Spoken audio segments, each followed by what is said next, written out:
All right, what's going on, everybody? On this Saturday night, um, I was reading an article on WrestlingInc.com, and it was talking about Jim Cornette talking about Vince McMahon feeding his ego. He was talking about the situations where McMahon having issues with a lot of superstars or a lot of other people involved in the world of wrestling, and guys like Macho Man Randy Savage and the Ultimate Warrior, and the list goes on. Now with CM Punk and whatnot. And Jim Cornette has basically said that what Vince likes to do um, is basically he feeds his own ego by making amends with many of these guys. I mean, obviously, certain guys are gone now, but he did make amends with the Ultimate Warrior. He didn't get the opportunity to do it with Randy Savage, which I think he should have done. But he likes to feed his ego, um, you know, by making amends with these people, and because it makes him, it makes him feel that much powerful. Like I can do it anytime I want. I can ban these people from the WWE. I can do whatever I want. But anytime I want to make amends with these guys, they'll come running back. And in most cases, they have. And so I found this uh, this article they wrote on Jim Cornette, the Jim Cornette experience, talking about Vince McMahon was sort of like really, really interesting. And now, speaking of Jim Cornette, oh, where do I begin with Jim Cornette? Yeah, he is very eccentric. He's a loudmouth. He has no problem shooting off and giving his opinion. Um, I have seen many interviews with Jim Cornette where some of the things he stated, I find them very hard to believe to be true, and a lot of others I know to be true. But my first experience with Jim Cornette was back in NWA, when he was the manager of the Midnight Express. Um, those were some good times in NWA, and Jim Cornette, always going around with that tennis racket, talking about his mama and whatnot, and always wore colorful jackets a lot of times. And at many occasions, those um, the matches that his tag team was involved with, that tennis racket was always involved in. And he was a very controversial manager. He was a fun manager to watch. Um, and he's done a lot of things in the world of wrestling. I mean, he's moved around, he's been everywhere. But one of the things I remember when they wanted him to get involved in the scaffold match, and I'm thinking off the top of my head, it was with Paul E. Dangerously and the original Midnight Express against Jim Cornette, and I believe it was Stan Lane and Bobby Eaton, their Midnight Express, and Big Bubba Rogers was involved and whatnot, and Jim Cornette was really, really afraid of heights. He made it sound like at the top of that scaffold to the ring mat was like 25 feet. But in all reality, when he was hanging off the scaffold, his feet from the mat was like about 14 feet. And what was to happen was Big Bubba was supposed to catch him. And he had those dark glasses on. He misjudged. And Cornette, when he fell, he did not buckle his legs. And apparently he ripped ligaments and everything in his knee, and he was injured and he was out for some time. But that's one of those things I remember about Jim Cornette. Uh, yeah, that's why you would never really see him involved in a wrestling match, because the man, he was better with the mouth and the racket and walking around the ring creating chaos more than anything else. But his days in the NWA, I thought were my favorite times. Now, he has done things with the WWF.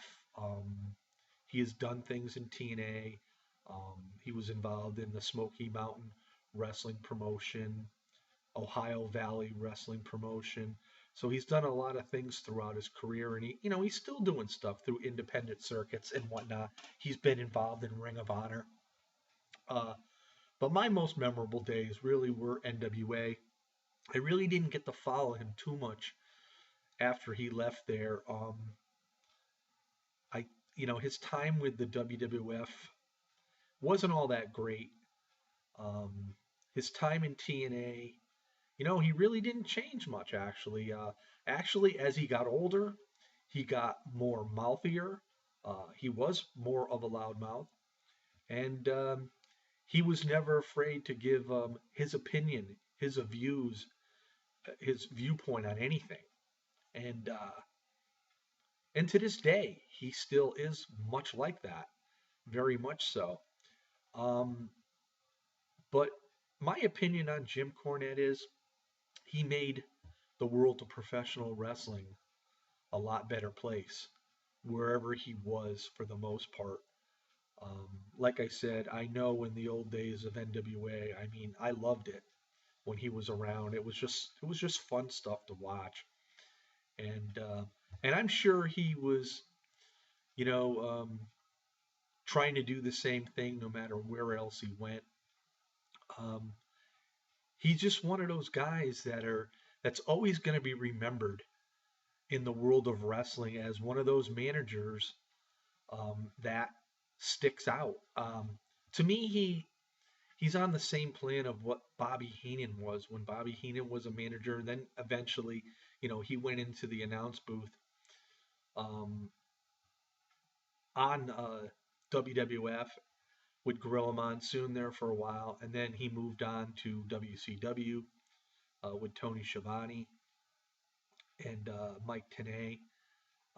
But yeah, Jim Cornette is one of those guys that you know you mention his name, and it's one of those names that most people that watched wrestling knew who he was. I mean, to this day, when someone mentions Jim Cornette, I see him with that tennis racket talking about his mama and, just shooting off his mouth. He was a very, very good talker. He's much like Paul Heyman. Um, and yeah, so he's just fun to watch. And I find it to this day, he's still doing the same old stuff, like talking about Vince McMahon and his ego. And he does this to boost his ego because Vince McMahon likes to prove to everybody, according to Jim Cornette, that, I may not be on good terms with these people, but I can make it so we are. And that is an ego booster right there. So maybe someday down the road, maybe it's not so far fetched. Maybe Vince McMahon can mend fences with the likes of Phillip Brooks, aka CM Punk. And maybe sometime after the UFC stint is all over with, maybe we'll see CM Punk sometime come back to the WWE.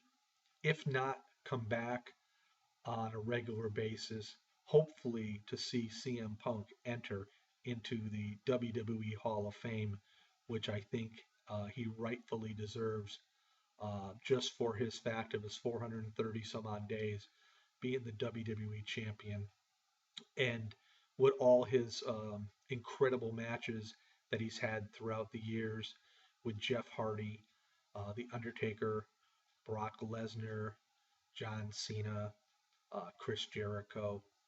There's just some phenomenal matches. So in any event, so I wanted to talk a little bit about Jim Cornette.